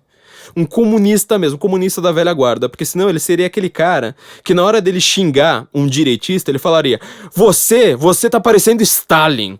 Na hora dele ficar nervosinho numa discussão de internet, ele teria que te comparar ao Ceausescu, entendeu? Ele teria que falar, olha, isso aí tá parecendo coisa do Mao Tse Tung. Ele tinha que comemorar o Ronald Reagan falando, tem que acabar com essa desgraça desse muro de Berlim. Tear down this wall. Você já viu esquerdista que faz isso? Já viu? Sério. Você não vê o esquerdista comemorando nada, nem comemorando, sei lá, perestroika. Ele não comemora nada. Ele fala daquilo como uma vergonha. Tipo, então, né, acabou. Bom, e os males do mundo, na verdade, são o capitalismo. Agora vamos voltar a falar mal do capitalismo pra voltar tudo aquilo ali como era antes. Então você vê que a palavra comunismo, ela deixou de ser uma coisa boa. A palavra comunista, sobretudo, né? Nossa, eu sou um comunista, ninguém mais fala isso. Mas você caiu numa sinuca de beco agora. Quer dizer, as pessoas querem defender a mesma coisa sem arcar com as consequências disso. A gente já passou esse trecho alguns momentos atrás, mas a gente sempre pode ouvir de novo, né? Lembra dos carinhas ali de um certo podcast da nossa concorrência, tirando o sarro da gente que estuda o que é o Gulag, que estuda o que é a perseguição na União Soviética, que a gente teve que procurar esse livro escondido dos nossos professores, falando, nossa, vou comprar um livro aqui escondido, esconder aqui no envelope pardo pra ninguém ver o que é que eu tô lendo. A gente lê, descobre e fala, uau. A gente vê, puta, Gulag era uma coisa muito ruim, né? Stalin mandou matar mais gente que Hitler. Isso aqui são os caras falando de como, na verdade, não era nada disso, que o Gulag era uma colônia de férias. Vamos ouvir de novo. A exploração de mão de obra escrava teve na indústria soviética também. Qual? Eu tô repetindo um argumento deles, vocês que me digam. Tá. Porra, aí eu foda. 100 milhões de pessoas morreram no regime comunista, Emiliano. Você não lê os dados? De 1991 a 2015, 230 milhões de crianças morreram, segundo os dados da ONU, de inanição no mundo. A gente deve acabar com o capitalismo amanhã ou não? Porque foram 100 milhões em 90 anos. Não, mas teve trabalho forçado na União Soviética e teve gulag, e teve galera sendo presa e trabalhando forçadamente também. Teve perseguição, teve tudo isso. Tá, e teve campos de concentração no sentido de extermínio? Teve. Stalin matou mais que Hitler. Cadê o... Não, tendo em vista que o Stalin matou o exército alemão, né? Eu acho que ele matou mais que o Hitler mesmo. Não, depois da Segunda Guerra. Depois da Segunda Guerra. Vamos lá, gente. Então é o seguinte, porque isso é uma coisa que sempre batem. Assim, diz assim, Hitler usava mão de obra escrava. O Stalin também usou mão de obra escrava. Não. Então, por favor, nos iluminem sobre isso. Não, porque que acontece? A gente, não tava lá. O processo que acontece, a gente tem os planos, né, do desenvolvimento da economia planificada soviética, e aí tem um processo de industrialização bem grande. Só que a distribuição de trabalho, ela tem essa coisa das pessoas se alistarem para trabalhar em determinadas coisas, mas as pessoas também tinham tempo de lazer. O que acontecia? Como a União Soviética estava num processo de franco crescimento, muitas pessoas, nos seus tempos livres, se voluntariavam para fazer certos trabalhos não especializados. Então, alguns trabalhos que não exigiam uma especialização para fazer aquele tipo de trabalho, as pessoas iam fazer, sabe? Simplesmente por causa da crença na ideologia, na revolução, etc. Essas pessoas, elas se candidatavam, mas não era algo obrigatório, era o tipo assim, cara, pra gente crescer, a gente tem que fazer isso aqui, precisa de mais gente, então eu vou me voluntariar pra fazer, tá ligado? Não é algo assim, você Diego, vai fazer, vai ficar preso. Mas, Diego, eu assim, é que nem quando o meu patrão chega e fala assim, ô Ivan, seguinte, termina às 6 horas, você acaba, mas seria muito foda se você ficasse aqui até meia-noite pra fechar esses arquivos, porque precisa rodar a imprensa amanhã, tá ligado? Você não precisa, mas eu ia curtir muito que você ficasse. E daí eu penso, caralho, eu vou perder meu emprego se eu não fazer isso. Então, a diferença é exatamente essa. Você está numa relação capitalista, onde você vai perder o seu emprego. Lá não, você já tinha o seu emprego e você se voluntariava para uma outra tarefa que não tinha necessariamente nada a ver com o teu trabalho. Eu ia levar uma bala na cabeça se eu não trabalhasse, Diego. Fala a verdade, assim. Tinha um soldado atrás de mim. Você tava lá, Diego. Você tava lá. Você ia ser considerado só um babaca. Sabe qual é? Você ia ser considerado o cuzão pau no cu da sociedade. Mas ia ser o rolê do seguinte: ô, seu filho da puta, eu tô trabalhando igual um desgraçado aqui, você não vai fazer porra nenhuma, você vai botar o pé pro alto? Vou te dar um exemplo. Te dar um exemplo interessante. Você tá falando disso, né? Pessoas que não querem trabalhar. E por favor, me citem fontes dessas coisas, porque senão o pessoal... Você repara, então, o que é o imaginário? O imaginário da Revolução Russa. Até hoje, a Revolução Russa, ela produz esse tipo de bobagem. Pra dizer o mínimo, isso aqui, na verdade, merecia uns adjetivos muito mais pesados. Merece esse tipo de burrice, falar... Bom, eu nunca estudei, meu professor nunca me mandou ler, então não existe. Tá, já sei. Gulag não existe. Gulag, na verdade, essa palavra aí que usam era só pra descrever uma colônia de férias. Um dos livros que eu recomendo pra vocês, se vocês querem ler a respeito da Revolução Russa, já falei que é um dos maiores livros da minha vida. Eu mostrei, inclusive, no canal do YouTube. É o Arquipélago Gulag. Eu tenho uma versão em inglês que é em 3 volumes. Eu tenho só 2 deles. Quem quiser me dar o último de presente, por favor. Do Alexander Solzhenitsyn, ganhou o Nobel de Literatura, agora não lembro em qual ano, mas esse livro Arquipélago Gulag, até que a capa da Time, na capa a Time fala, né, o melhor livro de não ficção do século XX. Você vai ver aqui descrições a respeito de como funciona o comunismo, que são assim coisas assim extremamente chocantes, extremamente, assim, eu descrevi pra vocês a primeira página desse livro alguns episódios pra trás, vocês caçem lá quem quiser ouvir, agora eu não lembro exatamente em qual episódio tá. Acho que é o episódio da Não Deixe a Faculdade Atrapalhar Seus Estudos. Tem lá, eu li a primeira página, não vou ler aqui de novo. Eu falei, aliás, de como é a primeira página desse livro. Vocês precisam imaginar como é que é a vida num gulag, de fato. A Anne Applebaum, que também tem o livro Gulag e uma História, acho que esse livro também é difícil de achar na Amazon em português, apesar de eu ter em português, acho que vocês só vão achar em inglês ou espanhol. Em que ela fala que, na verdade, o Gulag, por um bom período, foi a base da economia soviética, ou seja, tipo, mais de 50% do que a União Soviética produzia era através do Gulag, ou seja, através de trabalhos forçados, campos de concentração. Os nazistas, eles copiaram o Gulag, porque o Gulag é anterior a isso, ali na época do Pacto Ribbentrop-Molotov, né, quando Moscou, a própria marcha vermelha, a marcha do Exército Vermelho, tocou a canção de Horst Wessel, o hino nazista, para receber o Ribbentrop, né, ministro de Relações Exteriores do nazismo.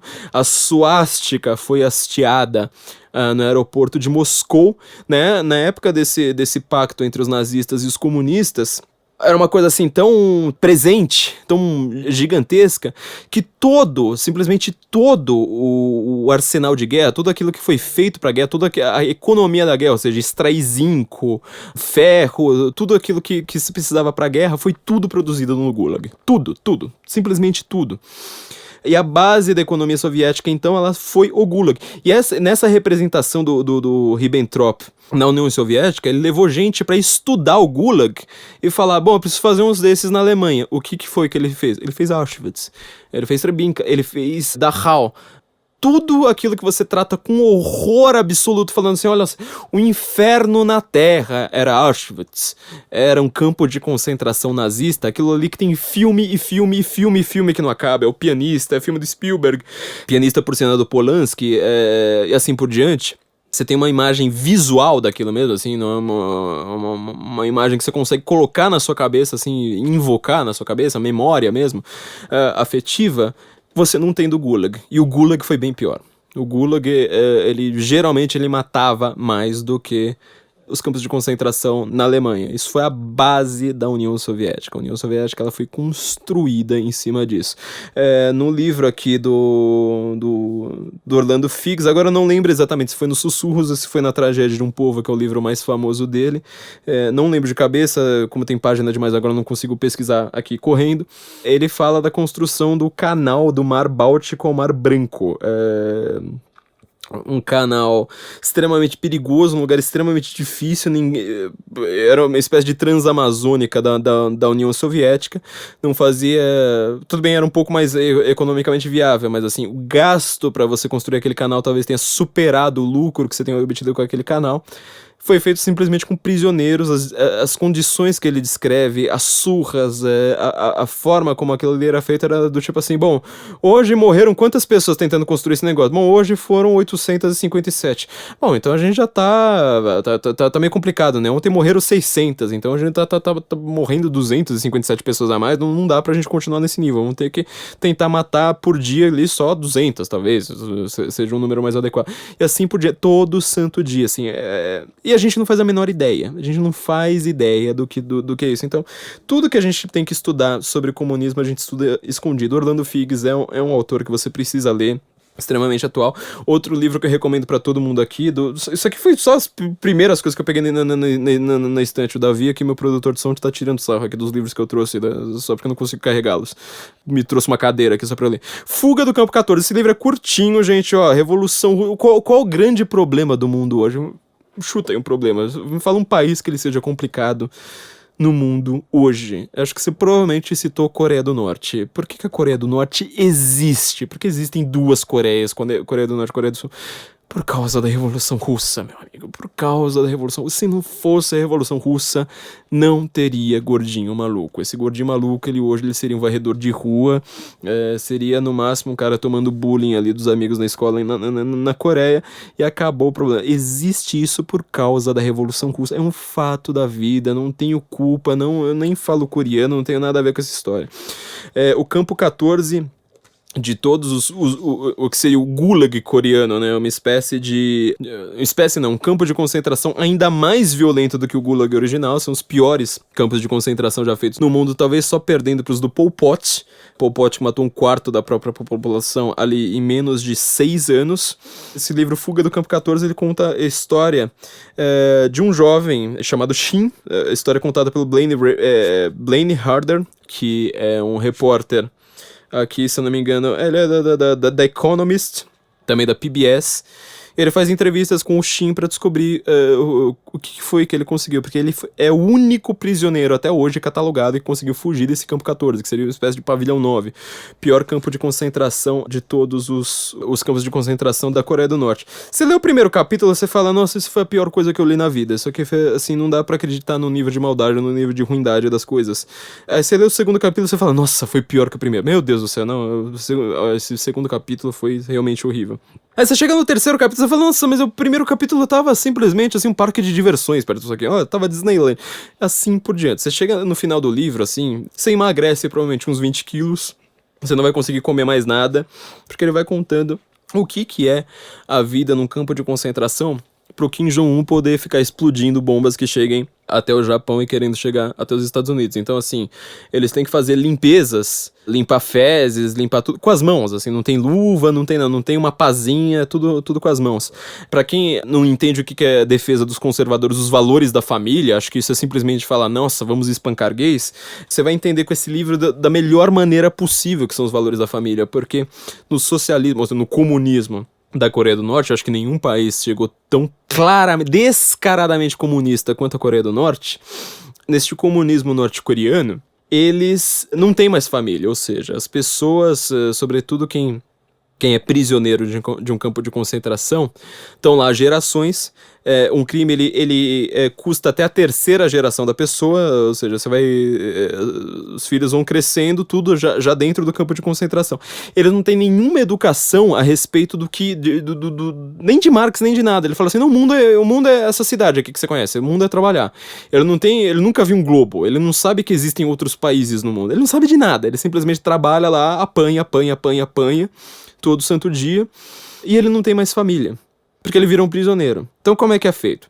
Um guarda prisional, geralmente ele também tá sendo guarda, porque ele também cometeu alguma infração lá, por isso que ele tá dentro daquele campo de concentração, fétido, nojento, etc. Tem uma hora que, sabe, aquele chamado da natureza, aquela coisa que todo mundo, sabe, precisa fazer alguma coisa alguma vez na vida, então tem uma hora que os guardas estão lá, estão com vontade, estão precisando há muito tempo da sabe? Eles vão lá e falam assim, bom, então, tem as prisioneiras da ala A, as prisioneiras da ala A são de vocês. Daqui a pouco as prisioneiras da ala B são de vocês, assim vai. Então, geralmente, as pessoas, praticamente, ninguém nem sabe, na hora que as mulheres engravidam, elas mal sabem quem é o pai delas. Que é o pai da criança. Porque foram estupros. Foram todos estupros, às vezes elas eram estupradas 10 vezes no mesmo mês por 10 homens diferentes, então ninguém sabia quem era o pai. Então o filho, olha só que coisa, você não quer se livrar da família tradicional, patriarcada, falando, patriarcado é muito ruim, não sei mais o que, né, meu pai votando no Bolsonaro, coisa chata do caramba. O filho, ele não tem pai. Não tendo pai, ele não tem uma estrutura que o proteja. Não tem uma estrutura que o proteja, quem o protege é o Estado, meu amigo. É o Estado comunista que vai falar assim, bom, aqui temos um norte-coreano, aqui não temos mais alguém com sobrenome, nem nada. É o Estado, obviamente que eles vão percebendo, vão criando sobrenomes ali, mas primeiro que eles não têm nem clareza de fato, né, muito mais uma questão afetiva. E você imagina quanto a mãe ama esse filho, ela fala, nossa, mas eu devo amar esse filho, né, tratar com todo carinho. Na verdade, eles vai contando a sua história, ele disputa comida com a mãe, então assim, dão, sei lá, 150 gramas de arroz pra eles passarem um dia inteiro. O filho chega lá, vê aquele negócio antes da mãe, ele já come 120 gramas e deixa só um punhadinho pra mãe. Justamente a mãe que é maior, que vai trabalhar mais vezes.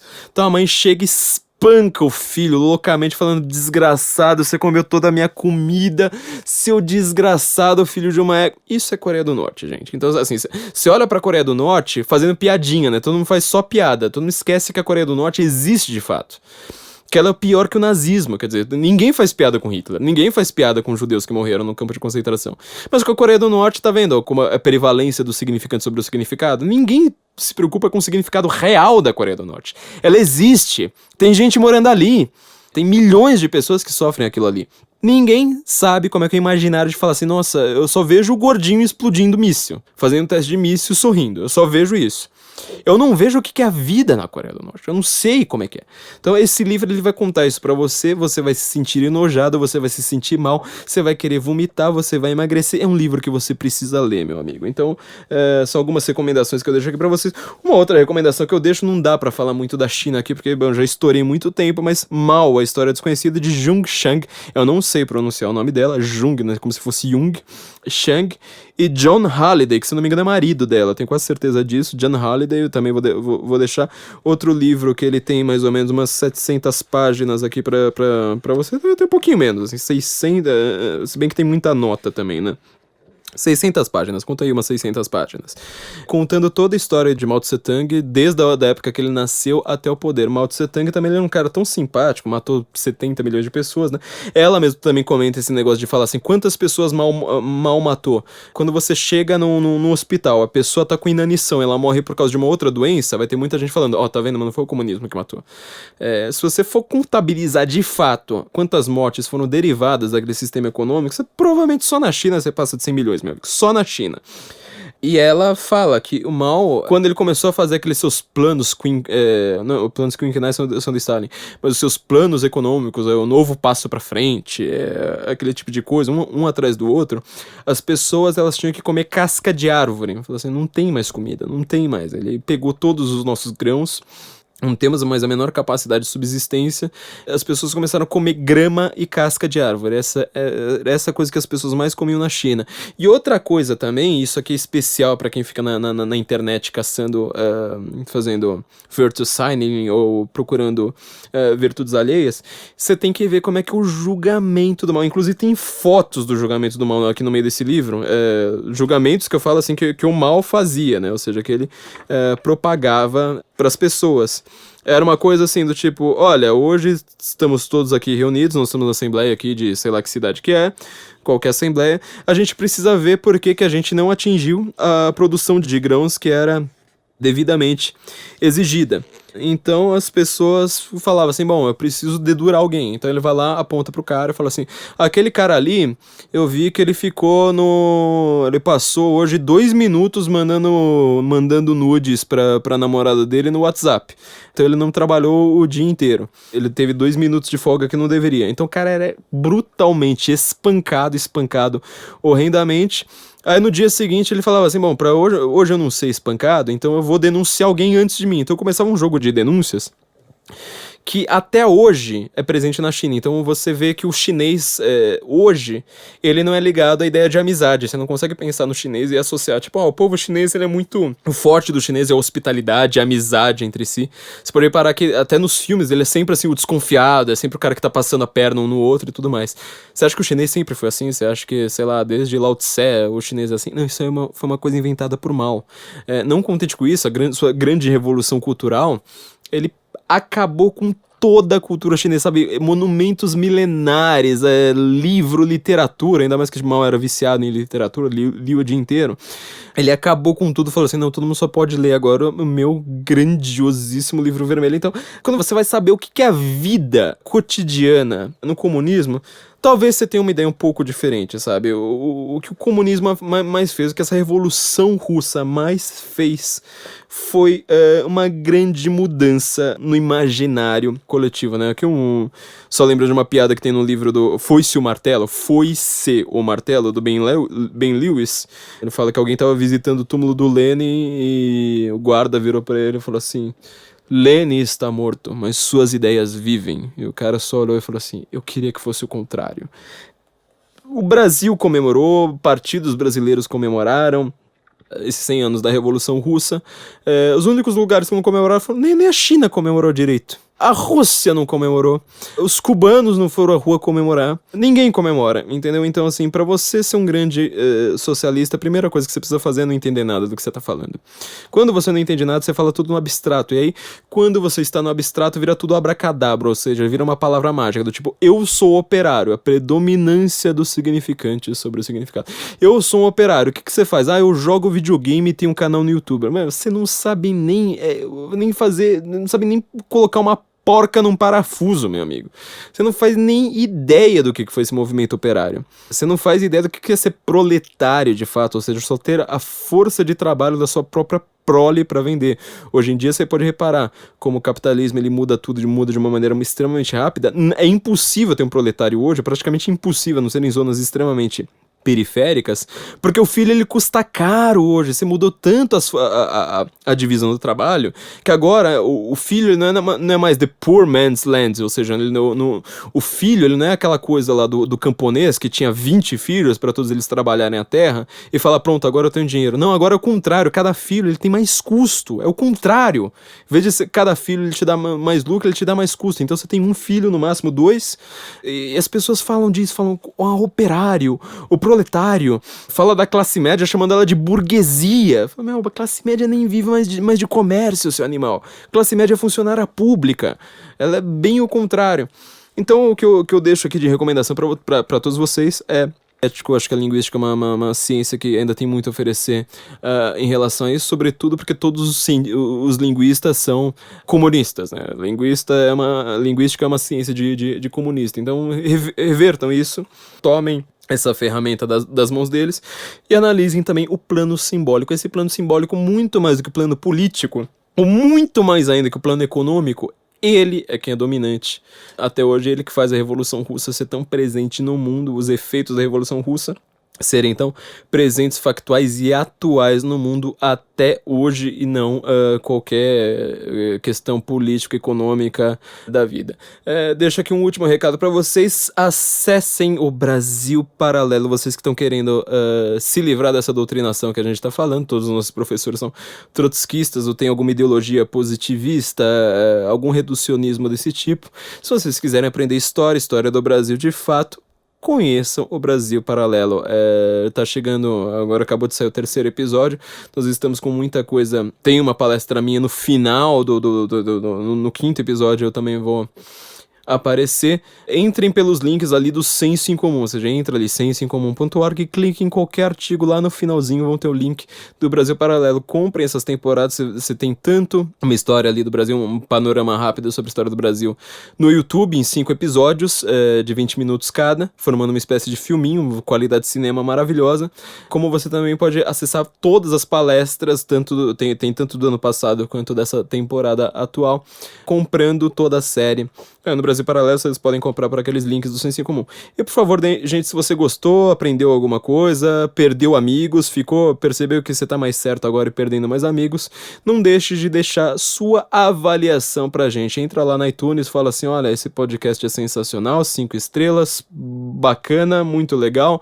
É só assim que a gente vai subir na classificação geral, ou seja, com mais gente comentando, com mais gente pontuando a gente, e assim que a gente consegue as nossas primeiras colocações. É uma propaganda fundamental. E, gente, vocês que gostem do nosso trabalho, não deixem também de apoiar a gente no Patreon ou no Apoia-se, ou seja, vão lá, deixem a sua contribuição, vocês vão ter acesso ao conteúdo exclusivo que a gente está preparando, está sempre muito atrasado. Vocês sabem que eu tive grandes problemas em relação a isso nessa semana, mas a gente está aprontando coisas bastante legais. Não deixe de apoiar a gente, que só assim que a gente vai sobreviver e conseguir fazer esse trabalho. Então entrem também no site da Panela, essa produtora que tanto me grava, tanto me tolera aqui, a Panela Produtora, pané.lá, melhor endereço da internet. A agência Pier também, para quem tiver interessado a produção visual desse podcast é feita pelo Gustavo da agência Pier, pier.ws, todo mundo com os melhores endereços, Panela na parte sonora e de marketing, a Pier na parte visual. Entrem nesses sites, contribuam com a gente e vão lá, deixem a sua contribuição pra gente. Nos ouvimos na semana que vem, então, Guten Morgen, Brasília.